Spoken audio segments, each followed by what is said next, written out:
In the modern world, it can feel as though we're all hurtling through life at breakneck speed, never quite sure of what will happen next. However, there are also those who claim to foresee exactly what's coming. The making of predictions is universally human.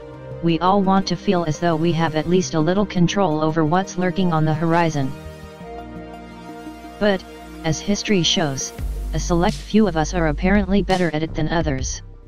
Welcome back to our channel, and today we're taking a closer look at 4 ancient predictions that came true. Do you need the big questions answered? Are you constantly curious? Then why not subscribe to Everything But What for more clips like this one? And ring the bell for more thought-provoking content. Throughout history, humankind has continually looked ahead of itself. We've forever peered further along in our timeline, trying to make sense of what's hiding in our futures. It's a tricky skill to master, and, if there is a science to it, then it's usually the case that not everyone's convinced. Apparent prophets and supposed future tellers have almost always been met with skepticism, and often with good reason. But, that said, there are still some instances that stand out as having been remarkably accurate, as having come extremely close to the truth that actually unfolded. Arguably the greatest and most infamous fortune teller of ancient times was the Oracle of Delphi, a key figure in classical Greek legend and history. It's said that she was able to in some way channel spiritual forces between the material and immaterial realms, often to inform Greek leaders, warriors, politicians, anyone who came to seek her counsel. Interestingly, it's said that she may have attained her powers through inhaling a particular and unknown gas, but one that some researchers now believe may have been naturally released via geological vents in the grounds of her temple. But, however she did it, the oracle occasionally delivered some cutting and irrefutable foreknowledge. Perhaps most notably, it was she who first foretold the fate of Croesus, the famously wealthy, one-time ruler of the kingdom of Lydia. It's said that a message from the oracle was delivered to Croesus in the year 547 BCE. In short, she advised him that if he crossed the Halys River, if he went to war with Persia, then a great empire would be destroyed. Fueled by confidence and legendary riches, Croesus continued his advance, apparently sure that the only lost empire would be the one that he was going to war with. However, and as history shows, he would ultimately bear witness to the obliteration of his own empire, as he lost out to the Persian king Cyrus the Great. Although the oracle's cryptic warning was somewhat open to interpretation, there's little denying that they did at least get it right. So, what do you think? Was this a genuine piece of divine inspiration or more a clever play of words and misdirection? Regardless, the fall of Croesus became a cautionary tale in the centuries that followed, echoing through the corridors of time and underlining just how important words from the oracle could be. There's perhaps only one figure in history who can rival the oracle when it comes to high-profile prophecy, the 16th century French astrologer, Michel de Nostradame, otherwise known as Nostradamus. This legendary, seeming seer left behind a trail of cryptic verses that purportedly foretold all manner of future events, including, among others, the French Revolution and the rise of Adolf Hitler. In the case of the French Revolution, advocates point to various phrases that Nostradamus penned, such as references to revolutionary brothers and to situations raised by the rebellious. Slightly more specifically, Nostradamus once wrote of the enslaved held captive by the nobles in their prisons, which many interpret as predicting the eventual storming of the Bastille, in 1789. In the case of Hitler, Nostradamus wrote verses referring to a child in Western Europe being born to poor parents who would go on to gain a huge following. Meanwhile, he also wrote of ferocious beasts in the same region, of battlefields, and of a cage of iron. For some, the combined writings of Nostradamus amount to a prediction of the rise of the Nazis. On the other hand, critics argue that whatever Nostradamus had to say was sufficiently vague to accommodate numerous interpretations. And, while he's remembered for knowing the future, perhaps his powers were never quite so set in stone. We're heading a few centuries further back in time, though, for our next claimed fortune teller, whose predictions were so extensive that we're still currently in the midst of them. In the 12th century, Saint Malachi, Archbishop of Armagh, was said to have received a series of visions depicting the future of the Catholic Church. The details have since been preserved. In particular, via a list of 112 Latin phrases, attributed to Malachi, that are said to forecast the line of future popes. In other words, Saint Malachi's visions can seemingly be consulted for hundreds of years, because they tell all about every Catholic leader.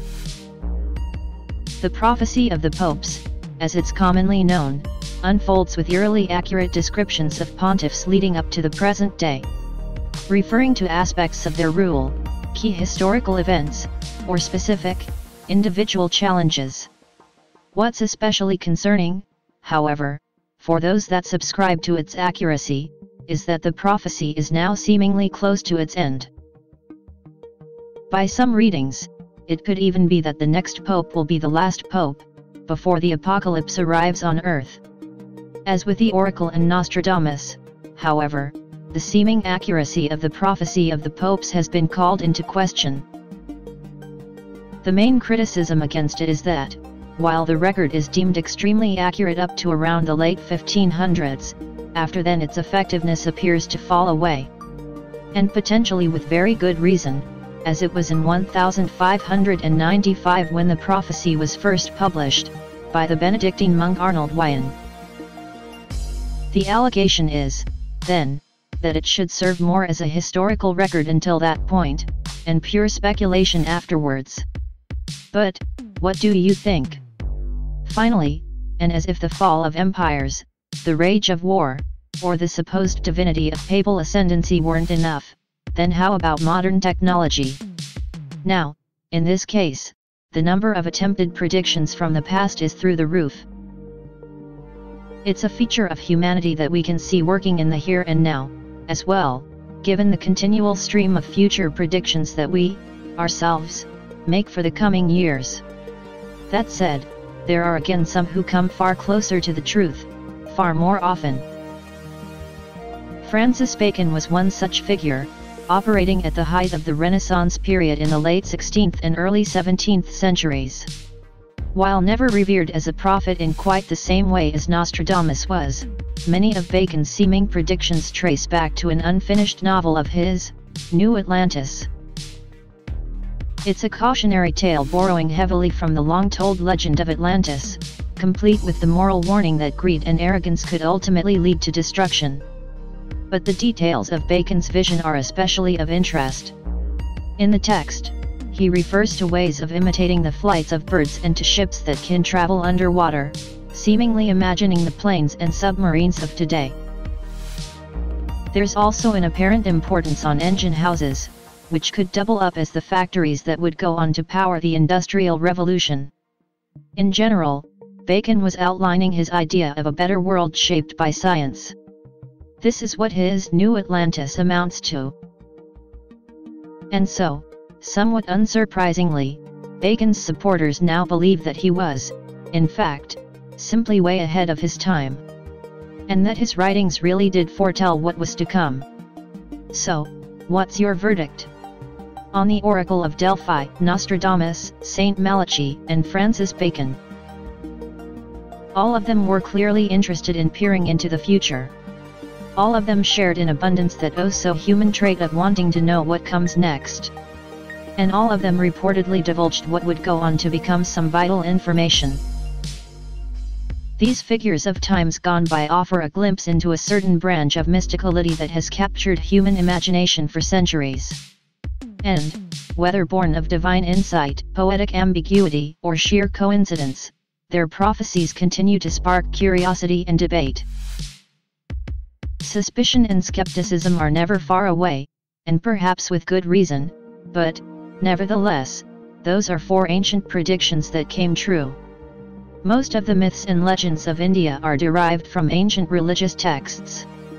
They've been passed down through the ages, enthralling generations of readers and listeners. But over the years, they've also been interpreted as portals and doorways, giving insight into the future of humanity.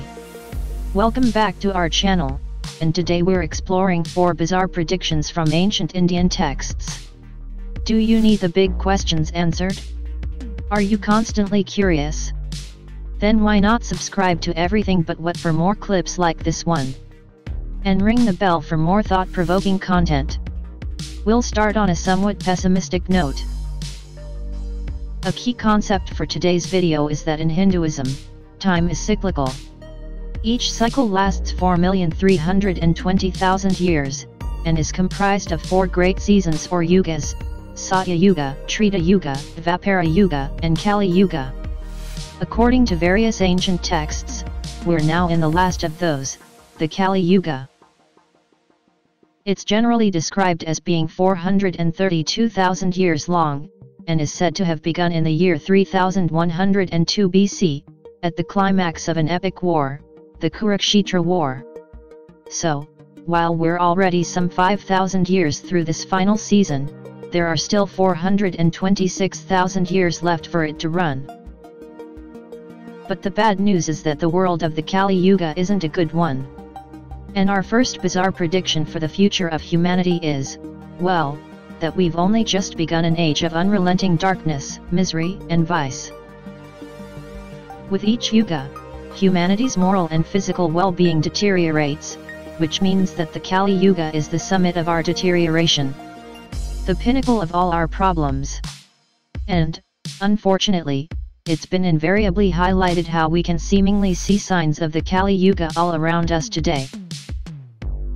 In this most unfortunate of seasons, humanity's spiritual purpose is said to have diminished. Wealth becomes the key metric, but it's often guided by deceit and corruption. Law and order are then guided by wealth, while the collection of taxes hangs heavy over a busy, bustling society. These conditions are then worsened by things like war, conflict, famine, drought, harsh weather, and disease, leading to more and more suffering. As part of the Kali Yuga, it's the most corrupt who rise to political power, and they use that power to control everyone else. For those more inclined to a cynical worldview, then, the most bizarre aspect to these predictions might only be how close to real life they appear to fall.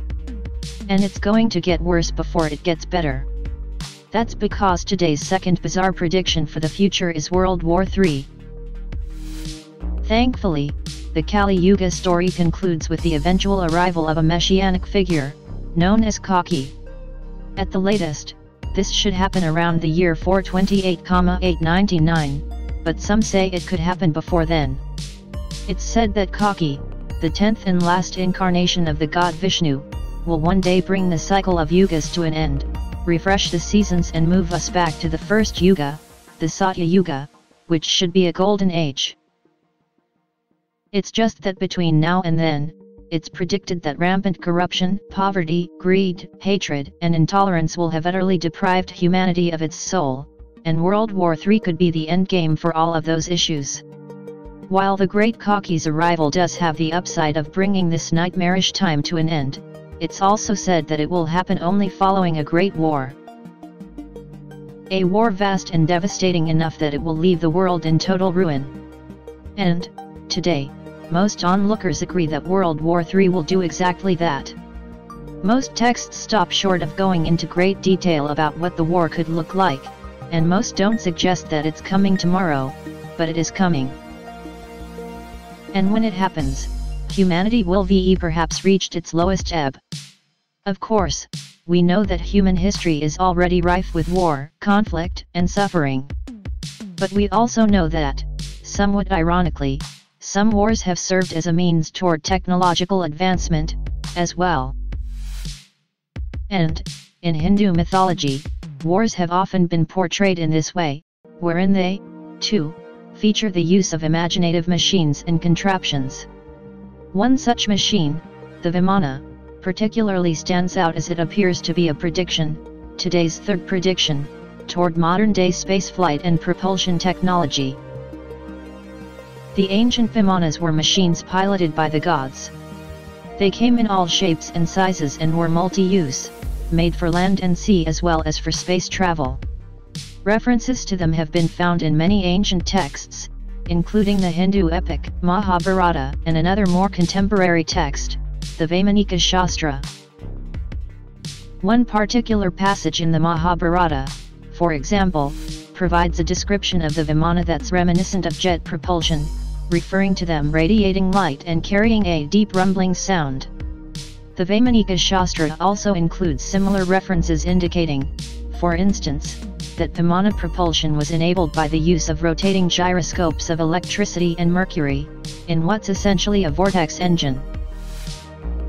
Importantly, the Vaimanika Shastra was penned less than 100 years ago, so it can by no means be considered an ancient text, plus a 1974 study of it, carried out by the Indian Institute of Science, found that the crafts detailed within it were unfeasible and were much closer to fictional, steampunk flying machines than real life. Nevertheless, this hasn't stopped theorists from listing it as the last in a long line of works that seemingly preempt the engines, systems, and machines developed by the likes of NASA ever since the 1950s. But, finally, Hindu scriptures touch on many more cosmological concepts, too, not just space travel.